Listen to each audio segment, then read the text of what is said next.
Nous vivons dans quelque chose qui est vraiment dérangeant.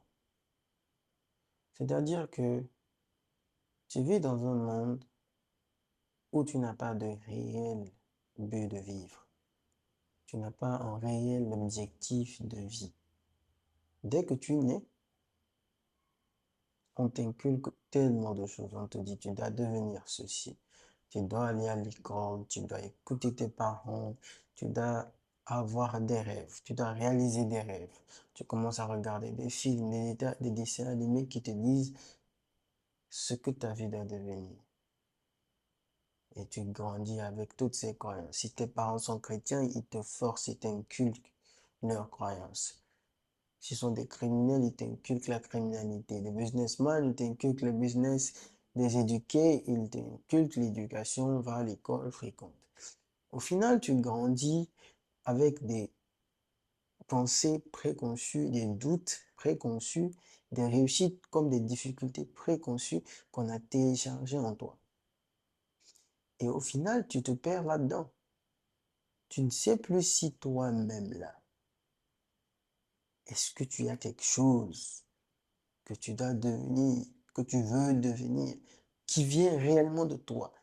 Parce qu'avec tout ce qui a été téléchargé en toi, au final, tu ne sais plus si toi-même tu as quelque chose. C'est perdu au fond là-bas. Pourtant, quand tu étais né, tout frais comme ça, tu savais pourquoi tu es né. Tu savais pourquoi tu es venu sur Terre.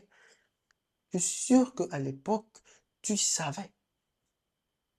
Tu étais encore en liaison avec le monde de l'autre côté. Mais bizarrement, après des années, tu oublies, tu commences à penser que tu es là pour faire de l'argent, payer des grosses voitures, belle maison, marier à une belle femme, avec de grosses fesses, faire des enfants. Tu te trouves un nouvel objectif qui correspond à la terre. Et tu te perds là-dedans. Maintenant, il y a une période où tu vas t'asseoir, tu vas prier. Si tu traverses des difficultés, les difficultés vont cesser. L'argent va venir, la femme va venir, la maison va venir, la voiture va venir.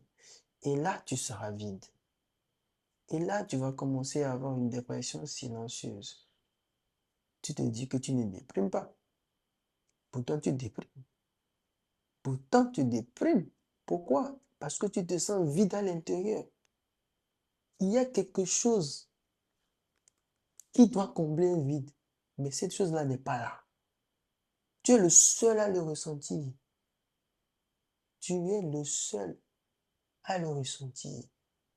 Tu es le seul qui sait que là-dedans, là, c'est vide.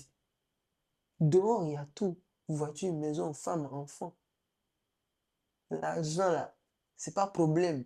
Même si tu n'es pas riche, dépassé, non. Mais l'argent n'est pas un problème pour toi. Manger n'est pas... Tu ne survis plus. C'est quand tu survivais que tu pensais que ton objectif de vie, c'est de survivre, c'est de faire de l'argent. Mais quand tu réussis à faire l'argent, quand tu entres dans un état où tu ne survis plus, un état où tu es juste là, tout ce dont tu avais besoin, bon, c'est là. Sauf si tu es à vide. Si tu es à vide, là, tu ne vas pas comprendre ce que je te dis là. Mais quand tu n'es pas à vide, quand tu as le nécessaire, ce sentiment-là s'installe. Et maintenant, tu commences à te poser les bonnes questions. Pourquoi est-ce que je vis? Qu'est-ce que je fous sur cette terre? Je suis venu chercher quoi ici? Là, tu commences à te poser les bonnes questions.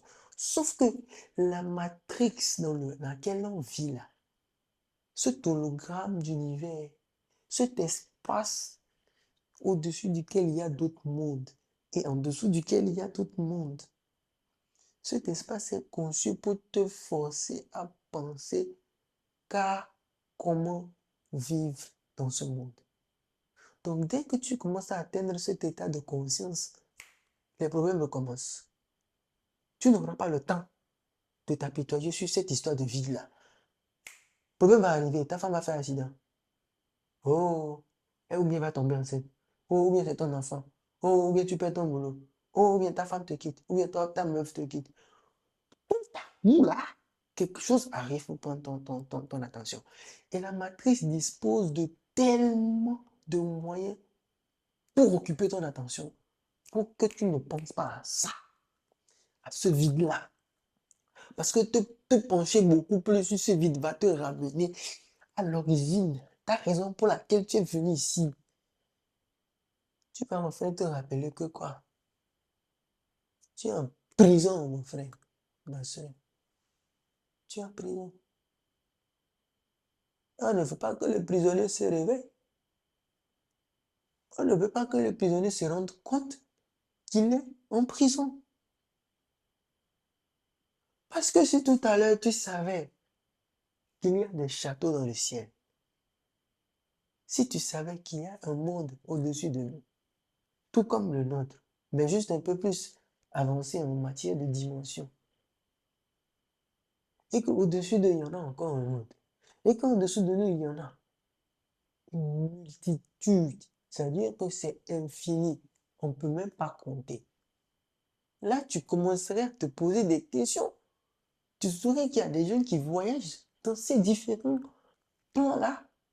Les gens l'appelleraient des plans astro. Parce que tu peux visiter ces mondes-là si tu sors de ton corps. Mais physiquement, tu ne peux pas. Mais tu peux le ressentir physiquement. Parfois, il y a des poids qui pèsent de nous depuis le haut. Là, on peut dire qu'on est dans la troisième dimension. Dans la quatrième, il y a des versions de toi. Dans la cinquième, il y a des versions de toi. Dans la sixième, ainsi de suite, jusqu'à la deuxième. Tu as plein de versions de toi.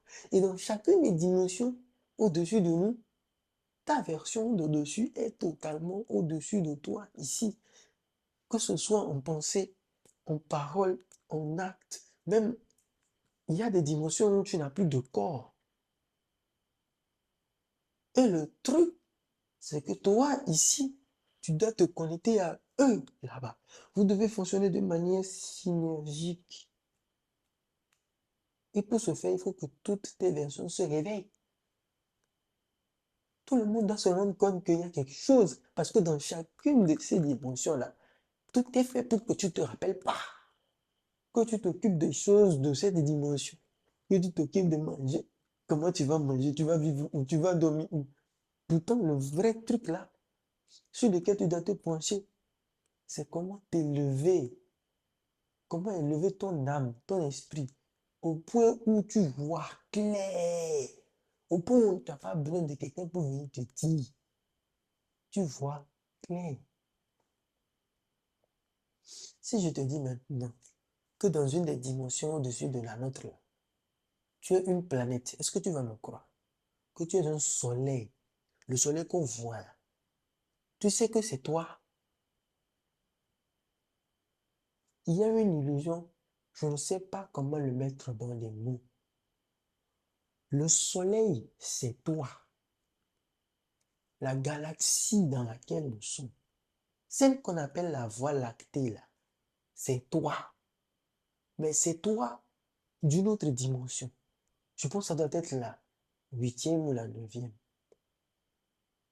Où tu es une galaxie et un black hole là, c'est comme les trous noirs et un trou noir.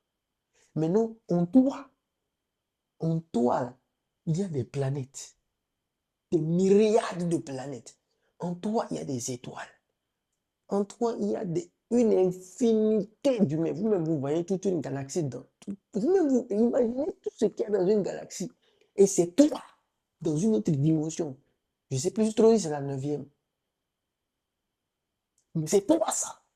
Et quand tu descends, de plus en plus, tu rétrécis la galaxie jusqu'à arriver sur Terre, jusqu'à arriver sur toi, ici.